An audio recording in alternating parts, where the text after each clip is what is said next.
the canyon, that's where I long to be, with my three good companions, just my rifle, pony and me. Microciné, bonjour. Avant de commencer quoi que ce soit, je voudrais juste vous présenter mes sincères excuses pour cette extinction de voix, que j'ai une légère extinction de voix, voilà. Mais on est là, on va faire cette émission qui me touche particulièrement.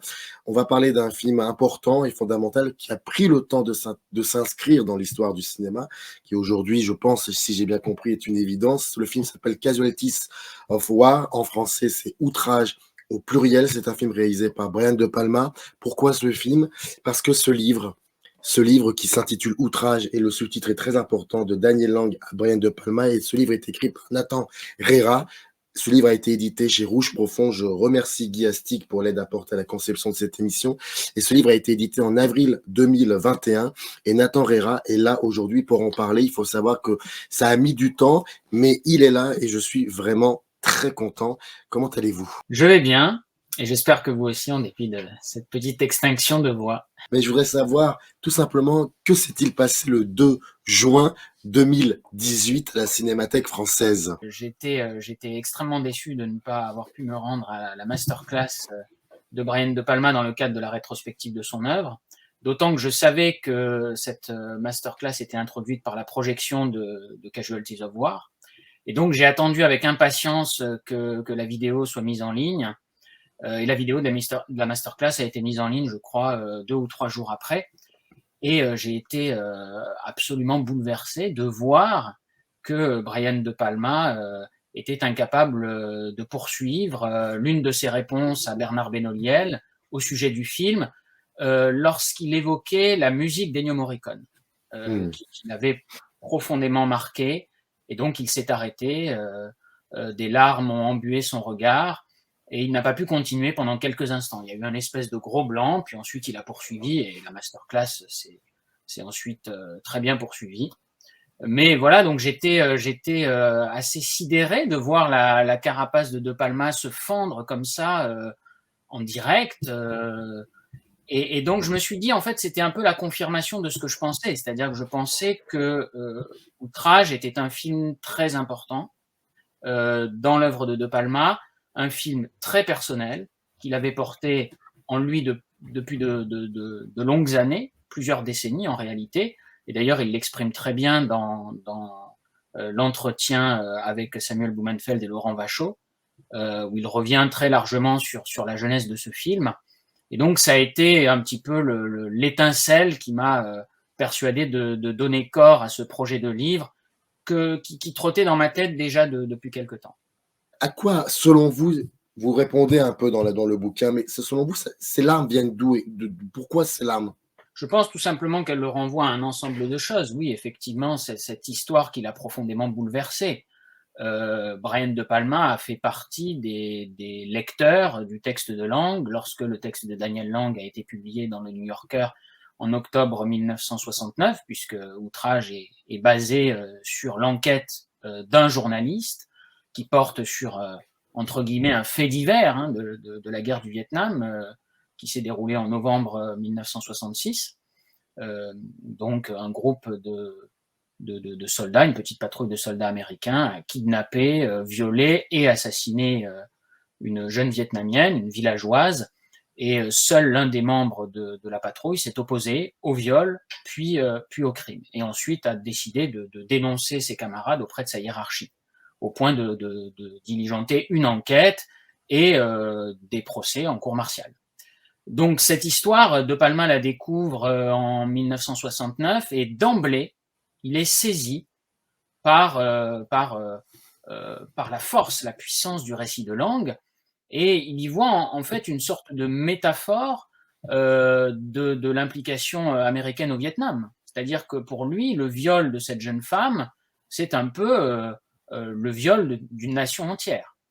Et donc il imagine pouvoir réaliser une adaptation de cette histoire dès 1969, sauf que les droits sont très rapidement acquis par un producteur célèbre, David Susskind, et que pendant des années, De Palma ne va pas réussir à ne serait-ce qu'imaginer un projet d'adaptation. Alors 10 ans plus tard, il fait une nouvelle tentative. À nouveau, il échoue puisque les différents producteurs qu'il contacte ne sont pas intéressés. Et donc, il faut attendre 1987 et le succès des Incorruptibles pour qu'il puisse réussir enfin à mener à bien ce projet. Donc, je crois que c'est vraiment un projet très, très personnel parce que, y compris quand on s'intéresse à la biographie de Palma lui-même, puisque De Palma a tout fait pour éviter d'être envoyé au Vietnam. Il le raconte très bien dans de très nombreux entretiens. Il s'est fait passer pour communiste, pour homosexuel. Bon, et finalement, il y est arrivé. Il n'est pas parti au Vietnam. Donc, ce projet lui tenait très à cœur. Il abordait déjà la question du Vietnam dans ses tout premiers films. Et voilà, son véritable film sur le Vietnam, en tout cas le film qu'il a toujours voulu faire, a été Outrage. Quand on s'intéresse aussi un peu à votre parcours, entre autres, il y a des livres qui ont été écrits sur Paul Verhoeven ou alors sur David Fincher, mais surtout, et je pense que c'est très important, les livres sont extrêmement importants, mais ce que je vais dire a un lien, j'imagine, important ou fondamental avec Outrage et avec ce livre, c'est que vous avez beaucoup travaillé sur la mémoire liée au génocide et sur la représentation des génocides au cinéma, dans la littérature, etc. Et moi, personnellement, c'est une question aussi qui m'intéresse beaucoup depuis des années. Et lorsque vous travaillez sur ce film, par le biais de cette enquête, est-ce que vous avez en tête aussi la représentation de cette violence dans le film de Palma, ou est-ce que vous essayez de mettre ça de côté pour faire autre chose, pour ne pas être, comment dire, pour ne pas tomber trop facilement dans un autre sujet qui pourrait déréaliser l'enquête que vous voulez installer? Votre question est intéressante. Je pense forcément, effectivement, aux travaux que j'ai menés sur la destruction des Juifs d'Europe et sur le génocide des Tutsis, même si le sujet du livre que j'ai consacré à Outrage, ça reste malgré tout un contexte très particulier qui est celui de la guerre du Vietnam. Donc évidemment, voilà, c'est des contextes particuliers. Il n'empêche que ce livre arrive à un moment de mon parcours universitaire où j'ai très longuement travaillé sur ces questions de représentation des violences en situation de conflit et en particulier des génocides. Donc, il faudrait peut-être reparler un petit peu de la manière dont il s'inscrit, ce livre, dans ce parcours-là, parce que je le découvre en fait très tôt, à l'âge de 18 ans.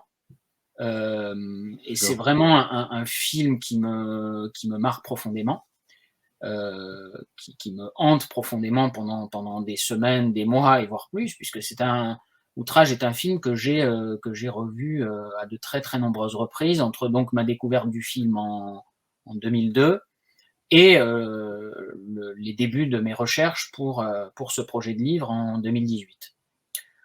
Et entre-temps, j'ai travaillé notamment sur le génocide des Tutsis au Rwanda. Et donc, qui a été un travail de longue haleine, puisque j'ai commencé ma thèse en 2008, fin 2008, début 2009. Et donc, j'ai soutenu cette thèse fin 2012, et ensuite j'ai continué pendant quelques années, notamment dans le cadre d'un projet post-doctoral, à continuer de travailler sur le génocide des Tutsis. Et dans le cadre de ces recherches, qui portaient vraiment sur les représentations visuelles, au carrefour des médias, de la photographie et du cinéma, je m'étais déjà confronté à la question des violences faites aux femmes en contexte de génocide, des viols, des tortures dont avaient été victimes les femmes Tutsis de la part des génocidaires Hutus. Et je me souviens avoir écrit une petite partie dans ma thèse sur ce sujet, que j'ai finalement écarté du livre que j'ai publié aux Presses du Réel en 2014, parce que je pensais que je n'avais pas suffisamment trouvé le bon angle pour aborder ces représentations-là, qui me questionnaient beaucoup. Et je me rappelle d'ailleurs, au moment où j'écrivais ma thèse, j'ai eu besoin de revoir Outrage, parce qu'il y avait un certain nombre de films de fiction qui représentaient le viol des femmes Tutsis. Et j'ai eu besoin de revoir le film de Palma parce que je trouvais que De Palma avait atteint une forme de justesse dans la manière de filmer le viol. C'est-à-dire sans verser dans une forme de voyeurisme malsain et en même temps sans tomber non plus dans la surenchère. Et je trouvais que c'était vraiment très très juste d'avoir montré les violences endurées par cette jeune Vietnamienne de cette manière-là. Et donc j'ai eu besoin de revoir le film à ce moment-là, au moment de ma thèse, mais après bon, évidemment pendant plusieurs années j'étais vraiment focalisé sur le Rwanda et donc il y avait pas vraiment de place, j'avais pas vraiment de disponibilité intellectuelle pour pouvoir réfléchir à un livre portant sur outrage. Je ne sais pas si je réponds totalement à votre question, mais... Parfaitement, parfaitement. Quand vous vous attaquez donc à ce livre, la construction, l'architecture du livre, oui, l'architecture narrative du livre, est-ce qu'elle était pour vous une évidence, à savoir une enquête? Est-ce que c'était ça que vous souhaitiez faire dès le départ? Oui, il y avait évidemment cette idée d'enquête qui, dès le départ, était présente dans mon esprit, mais après, vous savez, quand on travaille sur un livre, on tâtonne toujours. C'est-à-dire que j'avais une sorte de pré-structure dans mon esprit, dans l'idée. Je voulais vraiment, en fait, écrire d'abord un livre, sur le film de Brian De Palma. C'était vraiment, l'enjeu, c'était d'écrire un livre sur outrage. Parce que j'avais sans doute quelque part envie de retrouver par l'écriture l'émotion de cette première projection. J'ai lu il n'y a pas très longtemps, je lisais un livre d'entretien avec Raymond Bellour qui dit une chose très belle, qui dit que ce saisissement passe toujours trop vite pour qu'on puisse véritablement le comprendre. Et moi justement, j'avais envie d'approfondir, j'avais envie de comprendre pourquoi j'avais été saisi par ce film, à ce point, et pourquoi ce film-là et pas tel autre. Parce que quand je vous dis que le film m'a poursuivi pendant de nombreuses années, c'est vraiment comme si j'étais hanté par ce film, par les images du film, qui parfois me revenaient en tête. Enfin, il y a des plans absolument bouleversants, je pense en particulier au plan, vous savez, dans la hutte, quand Ohan, qui est interprété par Twituli, a été violé, et puis à un moment donné, les soldats partent en reconnaissance dans la forêt, et le personnage d'Erickson, interprété par Michael J. Fox, se retrouve seul dans la hutte, et il n'a pas revu Ohan depuis son viol, et donc il s'approche d'elle, elle est de dos, elle est recroquevillée, on ne voit pas son visage, il veut lui prodiguer les premiers soins, il commence à détacher ses liens, elle se débat parce qu'elle pense qu'il va aussi violer, et puis finalement elle se retourne, et il y a ce visage absolument bouleversant, elle a le visage tuméfié, ensanglanté, et je trouvais que c'était vraiment une manière de faire sentir le viol en tant qu'expérience traumatique.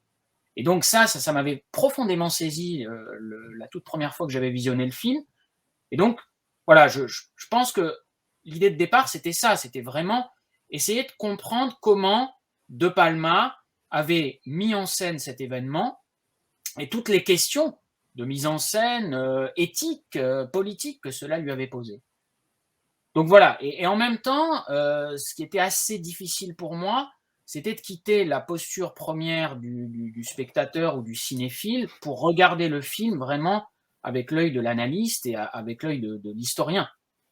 Et donc, dans un premier temps, je me suis dit, voilà, bon, le cœur du livre, ça va être le film de Brian De Palma, mais je n'excluais pas évidemment dans une petite partie introductive. Alors, dans mon esprit, au départ, c'était une introduction ou peut-être un premier chapitre, de revenir sur des éléments très contextuels, c'est-à-dire replacer le film dans une chronologie, en évoquant bien entendu l'événement historique qui s'était déroulé en 66, les procès en 67, le livre de Daniel Lang, et puis les quelques projets. Alors j'avais une très vague notion des projets qui avaient été élaborés et tous avortés dans les années 1970. J'avais lu des choses au sujet de Clayton, de Schlesinger, qui s'étaient intéressés au texte de Lang, mais sans en savoir plus. Et bien sûr, je savais aussi que 2 autres films étaient directement inspirés par le texte de Lang, à savoir OK de Michael Verhoeven et Les Visiteurs d'Elia Kazan. Mmh. Donc, il y avait dans mon esprit, pour répondre à votre question, ce premier chapitre peut-être très contextuel, où j'aurais brassé un certain nombre de choses, mais rapidement, pour ensuite en arriver au film. Et là, je pensais vraiment faire une enquête sur le film, c'est-à-dire partir de la genèse et me diriger progressivement jusqu'à la sortie du film sur les écrans. En fait, c'est un modèle que j'ai eu très tôt dans mes recherches, parce que j'ai travaillé sous la direction de Sylvie Lindeperg, qui est une éminente spécialiste des représentations de la Seconde Guerre mondiale et des images d'archives. Et c'est le modèle qu'elle m'avait transmis, si j'ose dire, à travers son livre sur Nuit et brouillard, qui est vraiment une enquête sur le film en partant de la genèse, en étudiant le processus d'écriture, le filmage et puis ensuite la réception. Donc c'est un peu ce que je voulais faire. Et puis très vite j'ai bifurqué. Et de bifurcation en bifurcation, j'en suis arrivé au livre que vous avez entre les mains. Et voilà, je n'avais absolument pas prémédité cette structure.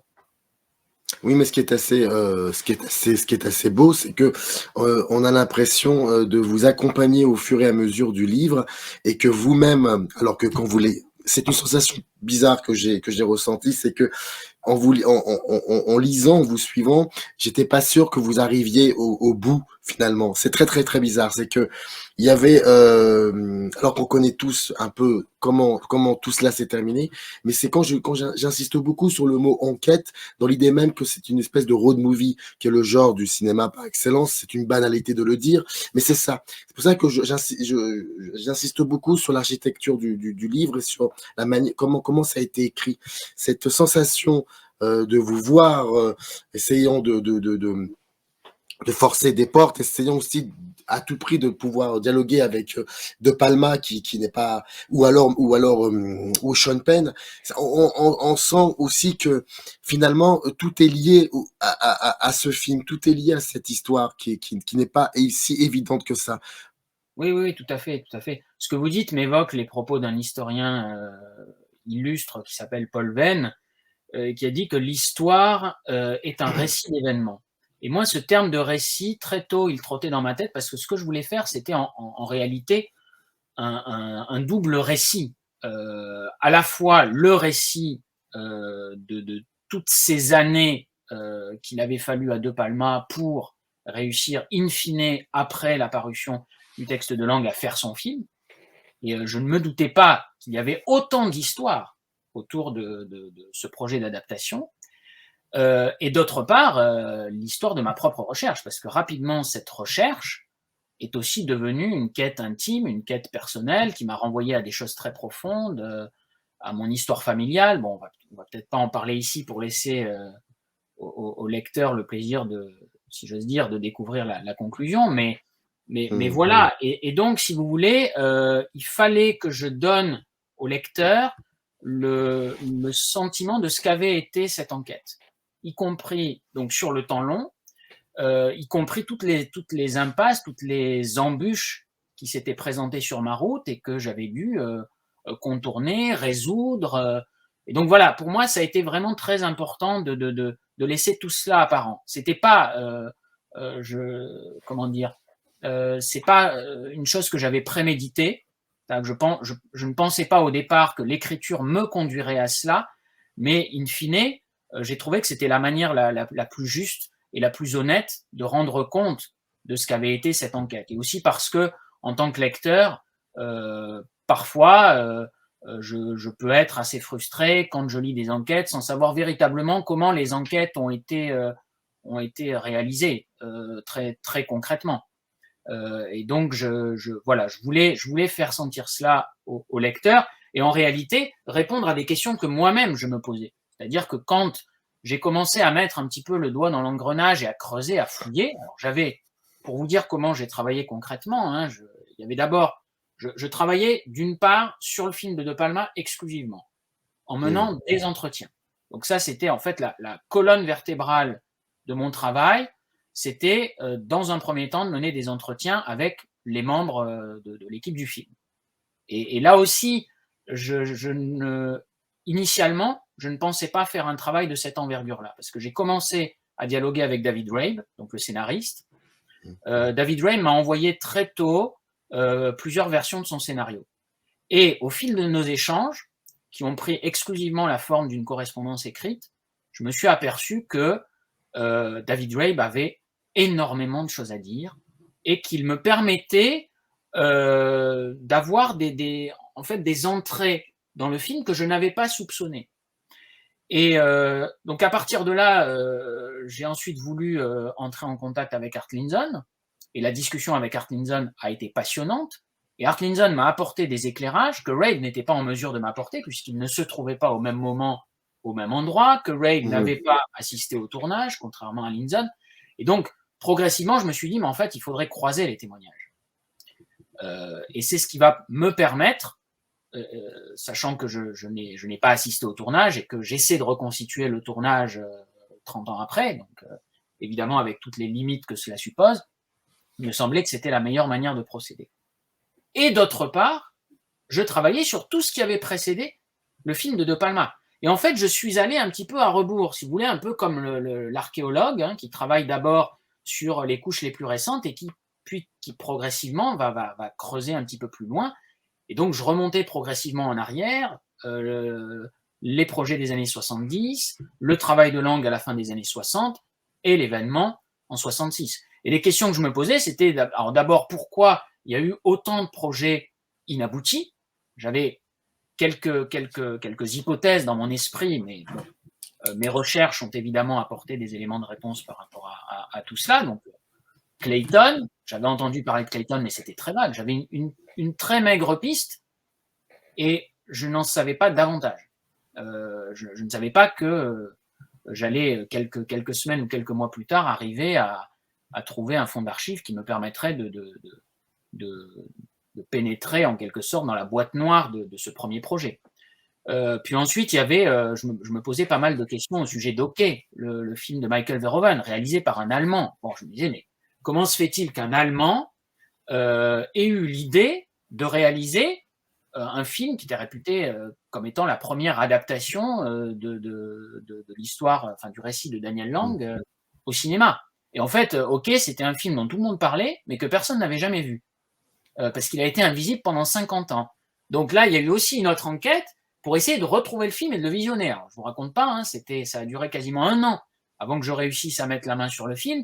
Et il se trouve qu'après, il y a eu une configuration un peu particulière qui a fait que pour les 50 ans de la Berlinale, le film a été présenté. Ensuite, il y a eu une édition DVD. Bon, on travaille. Oui, parce que pardonnez-moi de vous interrompre, Nathan Herrera. Il faut préciser que le film OK avait été montré à la Berlinale 50 ans avant. C'est pour ça que voilà. Tout à fait, et a fait scandale. C'est-à-dire que vous avez tout à fait raison de le rappeler.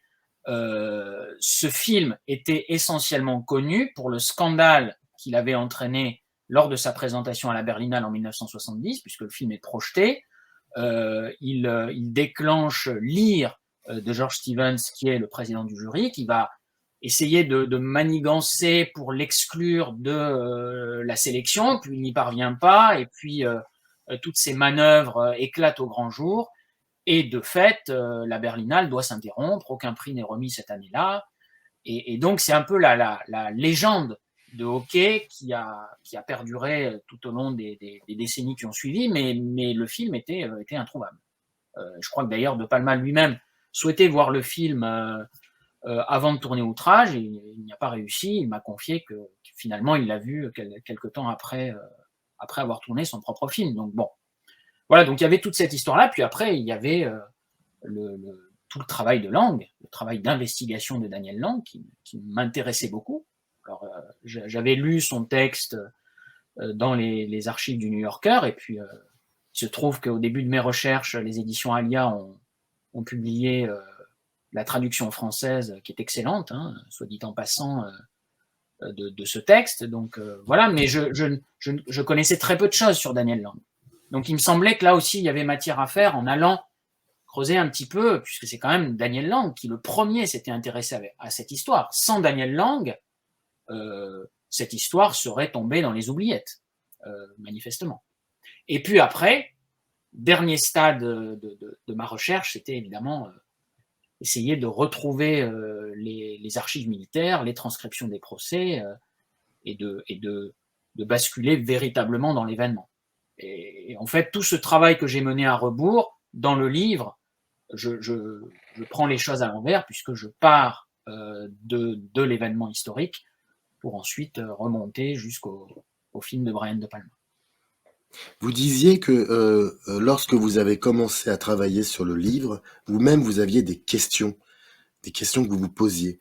Est-ce que je peux savoir quelle était la question la plus importante que vous vous posiez sur ce film? Je ne sais pas si je peux vous donner la question la plus importante. Il y avait une série de questions que j'avais en tête. Toutes me semblaient fascinantes.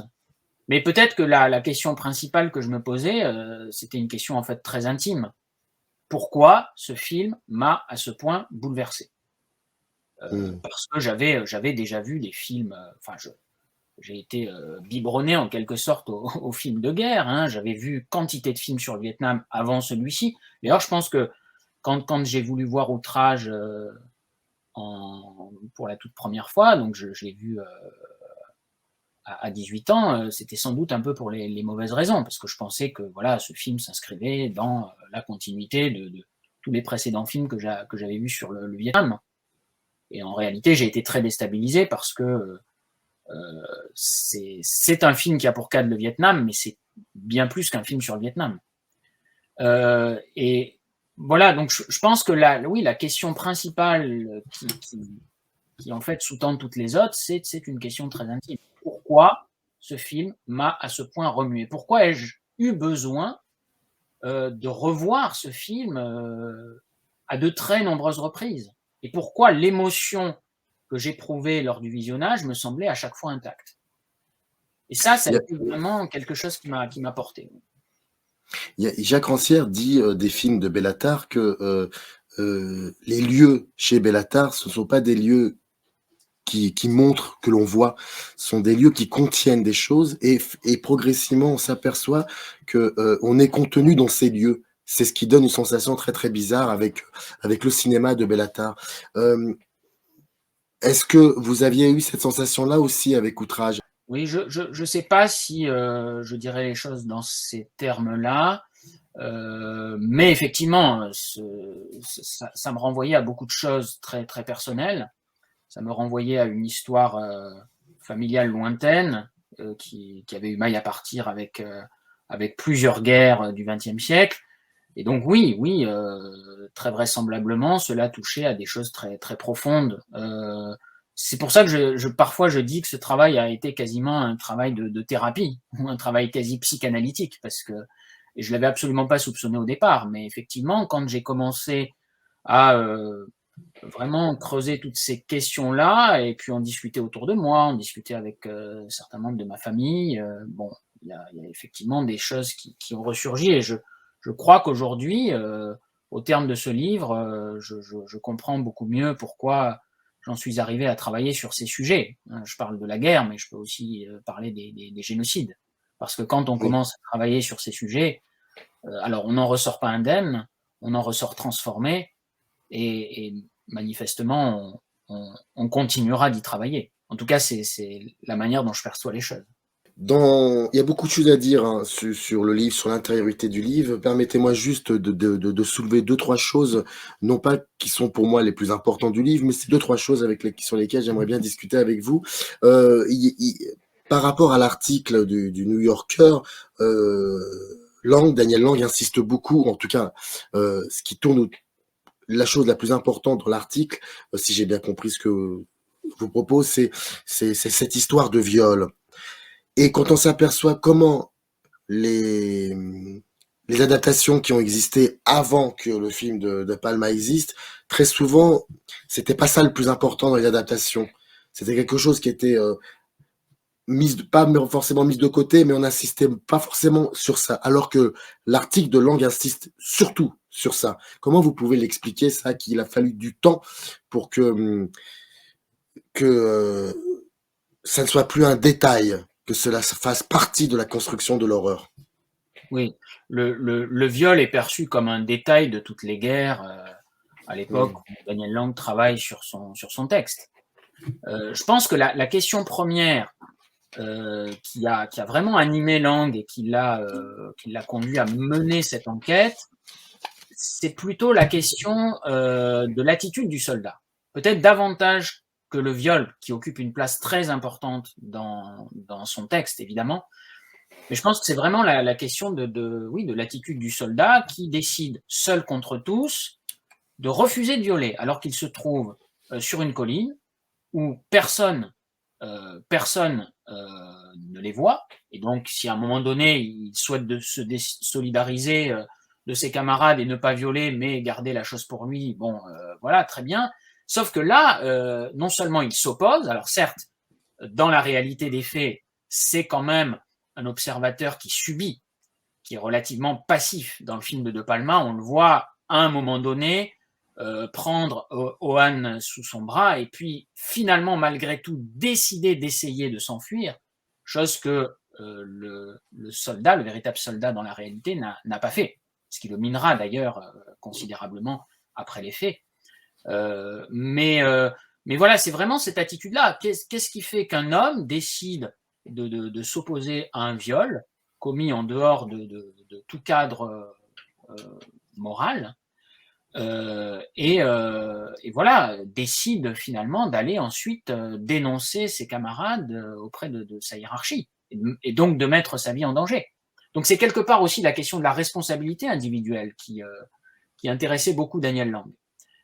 Et donc c'est la raison pour laquelle d'ailleurs il a cherché à rencontrer donc ce soldat qui s'appelait Robert Marshall Stobie, et ce sera très difficile parce que cet homme était inquiété et craignait pour sa vie. Et après, in fine, dans le texte de Lang parle très bien du projet de départ qui est né dans l'esprit donc de ce sergent qui sera interprété par Sean Penn dans le film de Brian De Palma. Le projet, c'était bel et bien de kidnapper une Vietnamienne, de la violer et ensuite de l'assassiner. Donc, c'est-à-dire que nous sommes là en présence d'un féminicide sexuel prémédité.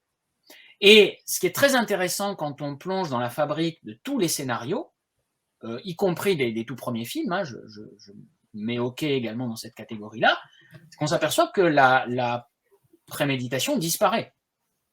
C'est-à-dire que dans tous ces scénarios, bon, ces soldats sont un petit peu perturbés par le contexte dans lequel ils se trouvent, et puis finalement, dans l'esprit du sergent, naît le projet de kidnapper une jeune femme et de la violer, mais le meurtre arrive un peu par la force des choses, parce que la villageoise, après avoir été violée, se met à tousser, et que donc elle risque de renseigner sur la position des soldats américains, de la patrouille, et que donc il faut absolument l'éliminer pour cette raison. Alors qu'en réalité, cela faisait partie du plan dès le départ.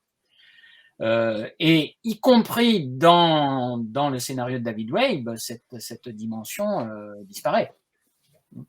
Donc il y a effectivement une planification de l'enlèvement et du viol, mais pas du meurtre. Et donc ça, je crois tout simplement qu'il y avait une forme de réticence chez la plupart de ces scénaristes à faire des soldats, des violeurs et des meurtriers en puissance dès le départ du récit. Sachant que aussi un certain nombre des scénaristes étaient vétérans de la guerre du Vietnam. Donc il y avait aussi possiblement cet enjeu-là et le fait de, malgré tout, voilà, de montrer les choses un peu différemment de ce que de la manière dont elles s'étaient produites dans la réalité, en écartant la question de la planification du meurtre et en s'en tenant à la question du viol. Ça a été compliqué pour vous de trouver celles et ceux qui ont participé au film, de recueillir des témoignages?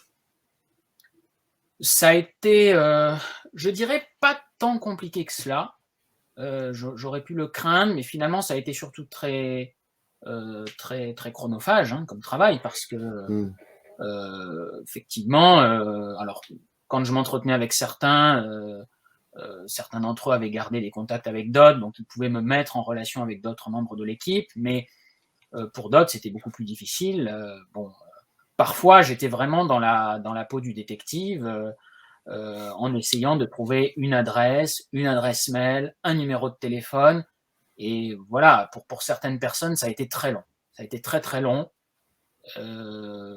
Et puis parfois, je ne suis pas arrivé à entrer en contact avec certaines personnes, bon, Michael J. Fox notamment, ce qui a été un peu mon regret, même si voilà, j'en ai fait le deuil d'une certaine manière, parce que j'ai trouvé beaucoup d'entretiens avec Michael J. Fox qui dataient notamment de l'époque de la sortie du film, et donc voilà, mais sinon, oui, ça a été une enquête de longue haleine, puis un très très gros travail pour élaborer les entretiens, qui étaient plutôt des entretiens, je dirais, semi-directifs.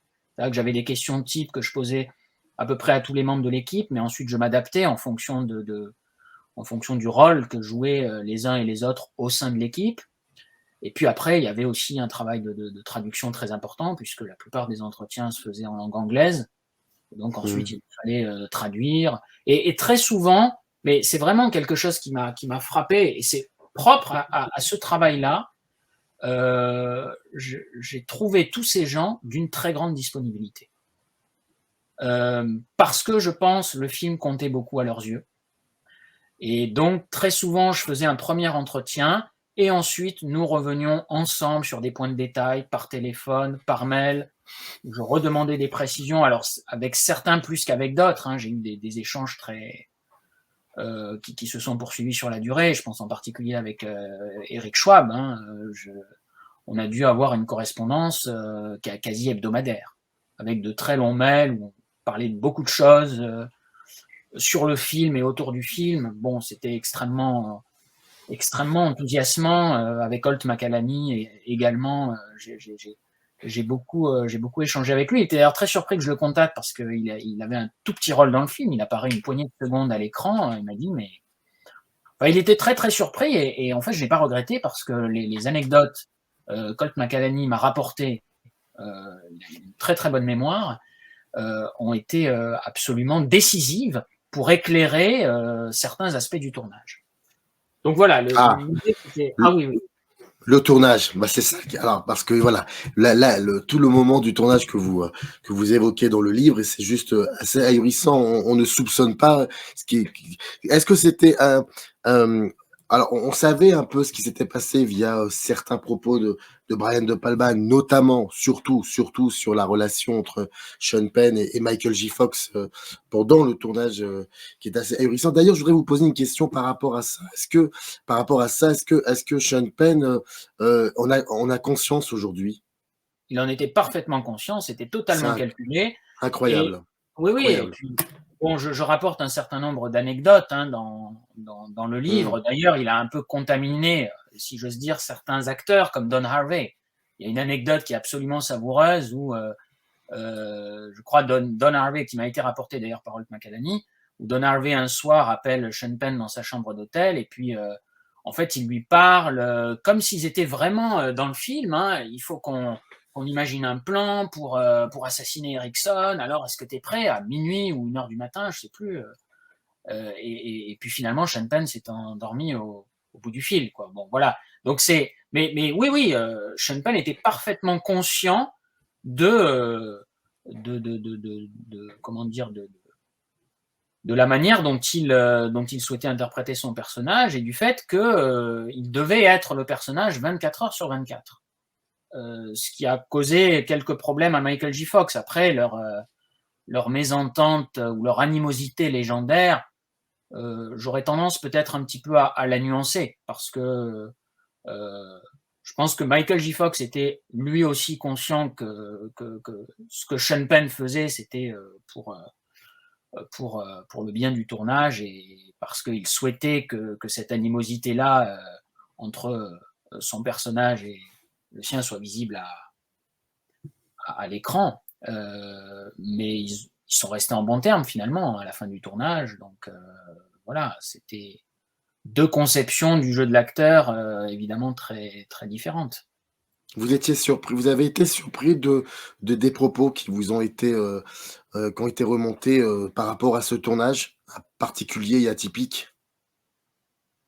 Oui, enfin surpris. Je ne sais pas dans quel sens vous l'entendez, mais j'ai été sans doute surpris que les membres du tournage soient capables de se rappeler d'autant de choses, et surtout veuillent bien me relater autant d'anecdotes. bon, en particulier, bon, John C. Reilly, avec qui j'ai eu une discussion absolument incroyable, qui a commencé l'entretien en me disant, écoutez, Nathan, avant que vous me posiez vos questions, j'ai d'abord des histoires à vous raconter.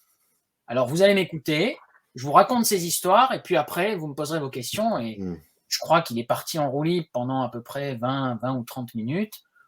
Et donc, voilà, moi, j'étais absolument surpris, oui, aussi de cette capacité que certains d'entre eux avaient à me faire revivre le tournage. Comme si j'y étais. En même temps, j'étais pas dupe. 30 ans après, il y avait forcément des choses qui, dans leur esprit, étaient remodelées. Et puis donc, d'où l'intérêt aussi de systématiquement croiser les témoignages pour faire la part des choses entre ce qui pouvait être de l'ordre de parfois un peu de la fabulation et puis ce qui correspondait vraiment à une réalité, entre guillemets. Et entre le Brian De Palma que nous voyons ce 2 juin 2018, qu'on peut continuer encore à voir via le lien qui existe sur Internet, et le Brian De Palma que vous rencontrez, enfin, avec qui vous allez discuter de ce film, de ce tournage, est-ce que ce sont deux personnalités complètement différentes? Parce que maintenant, dans le livre, il est pas très loquace. Je veux dire, c'est vraiment quelqu'un qui a du mal ou qui est plus dans l'idée du mystère. On a l'impression qu'il a toujours vraiment un rapport avec ce film qui est assez particulier quand même. Je ne suis pas le seul à faire ce portrait de Brian De Palma. Si vous relisez la préface du livre d'entretien de Blumenfeld et Vachaud, ils expliquent à quel point ça a été difficile parfois de dialoguer avec De Palma. Donc voilà, parfois il est effectivement un peu fuyant. En tout cas, ce qui a été aussi sans doute déterminant dans la réalisation du projet, c'est le fait que la première personne à qui j'ai écrit, ça a été De Palma. Immédiatement après avoir visionné la masterclass, je lui ai écrit un long message dans lequel je lui faisais part de mon ressenti vis-à-vis du film, à quel point ce film avait travaillé de l'intérieur et que je souhaitais écrire un ouvrage portant sur le film. Et je trouvais que c'était essentiel de passer par lui parce que justement, je ne souhaitais pas simplement faire un livre d'analyse filmique, mais vraiment plonger dans la fabrique de l'œuvre. Et il m'a répondu très rapidement en me faisant une réponse positive, c'est-à-dire en me disant écoutez, bon, je suis d'accord pour vous rencontrer et pour répondre à vos questions. Donc à partir de là, j'avais un accord de principe. Après, pour organiser une rencontre, ça a été effectivement très compliqué parce qu'il ne répondait plus aux mails. Donc à partir du moment où il m'a répondu, ensuite, je n'ai plus de réponse jusqu'à ma rencontre au mois de mars 2019. Et je dois dire que il a fallu le concours à la fois de David Wabe et d'Art Linson pour finalement le persuader de cette rencontre et de cette discussion. Il était sans doute un peu fatigué quand je l'ai vu, il est plus tout jeune. Et très clairement, je pense que parfois mes questions portaient trop sur des détails et il n'était pas capable de se souvenir. Voilà, j'ai eu l'impression que, y compris quand on a commencé la discussion, il m'a dit, voilà, à la Cinémathèque, j'ai pas pu regarder le film. De toute façon, c'est un film que je ne revois plus parce que c'est trop pénible pour moi. Et donc, voilà, il y a des choses dont je ne me rappelle plus. Mais ensuite, en même temps, vous voyez, au terme de cette discussion, il m'a transmis les coordonnées d'Eric Schwab, donc qui était le réalisateur de Deuxième Équipe, qui était vraiment son alter ego sur le tournage, et de Bill Pankow, qui était le monteur. Et donc pour moi, c'était aussi pour lui une manière de me dire, voilà, bon, moi je me rappelle plus très bien, mais tu peux t'appuyer sur ces deux personnes qui étaient véritablement essentielles pour moi. Et effectivement, ça a été à la fois les entretiens avec Bill Pankow et avec Eric Schwab ont été absolument déterminants. Alors je rappelle que le livre Outrage de Daniel Lang à Brian De Palma, édité chez Rouge Profond, existe depuis donc avril 2021, mais il y a aussi depuis décembre, si je me trompe pas, un coffret qui est sorti. D'ailleurs, je crois, je vais être un peu comment dire, on le voit en arrière-plan de votre librairie, de votre bibliothèque, exact, voilà, juste là, exactement, dans lequel, alors c'est édité chez Wildside. D'ailleurs, je salue Benjamin Gessler, et dans lequel il y a effectivement un livret. C'est même plus qu'un livret, c'est un livre qui fait 200 pages. Si vous voulez, je peux vous raconter brièvement ce qui s'est passé. Ah oui, allez-y. C'est une histoire assez incroyable. Donc, mon livre est sur le point d'être publié mi-avril et je reçois un mail d'Eric Schwab avec en pièce jointe une photo de lui sur le tournage, entouré de militaires thaïs, en train de préparer un plan d'hélicoptère. Et il se trouve que, parce qu'il faut aussi dire que le livre que j'ai publié chez Rouge Profond est très richement illustré, de photographies du tournage que j'ai pu retrouver tout au long de mes recherches, des photographies que pour certaines personnes n'avaient jamais vues. Mais j'avais demandé à Eric qu'il me trouve une photo de lui et bon, il n'avait pas réussi à en trouver. Bon, bref. Et puis il m'envoie cette photo, donc je vous dis, non, on était très peu de temps avant la sortie du livre et donc je lui dis, mais où as-tu trouvé cette image? Il me fait, écoute, c'est incroyable. Monica Goldstein, qui était l'assistante personnelle de Brian De Palma sur le tournage, m'a contacté. Ça faisait 10 ans qu'on s'était perdu de vue. Et elle m'a dit que par le plus grand des hasards, elle a retrouvé une boîte contenant des centaines et des centaines de clichés du film que donc personne n'a jamais vu. Donc j'étais absolument scotché, un peu déçu, je dois vous avouer, parce que je me disais, bon, c'est dommage que je n'ai pas pu avoir accès à ces images avant, d'autant que j'avais essayé de contacter Monica Goldstein sans y parvenir, donc elle n'est pas dans le livre. 6 heures après, je reçois un message de Wildside me proposant de participer à donc cette fameuse édition collector. J'avais entendu qu'elle devait se faire en 2018 ou 2019, puis nouvelle. Bon, et donc j'étais à la fois très heureux et très surpris de savoir que finalement cette édition allait voir le jour et très heureux que l'on puisse m'y associer. Et donc l'idée que j'ai eue d'emblée, parce que vous avouerez que je pense que j'aurais eu un peu de mal à réécrire un nouveau texte portant sur le livre s'il n'y avait pas eu un peu d'inédit. Et donc ce que j'ai proposé à Wildside, bien c'était tout simplement de partir des images de Monica Goldstein. Donc ensuite il y a eu tout un travail à distance avec Monica pour choisir les images que l'on ferait figurer dans le livre, et donc il doit y avoir à peu près 200 photographies prises par Monica Goldstein, qui ensuite a découvert des films 8 mm, donc d'images qu'elle avait tournées en Thaïlande en 1988, et que nous avons donc également monté sous la forme d'un bonus de 25 minutes. Donc voilà, tout ça est dans le coffret, et c'était une manière aussi de prolonger ce travail et de ne pas quitter Casualties of War, qui est un film qui m'obsède. Ça, on n'est pas prêt de le quitter, ça c'est sûr et certain.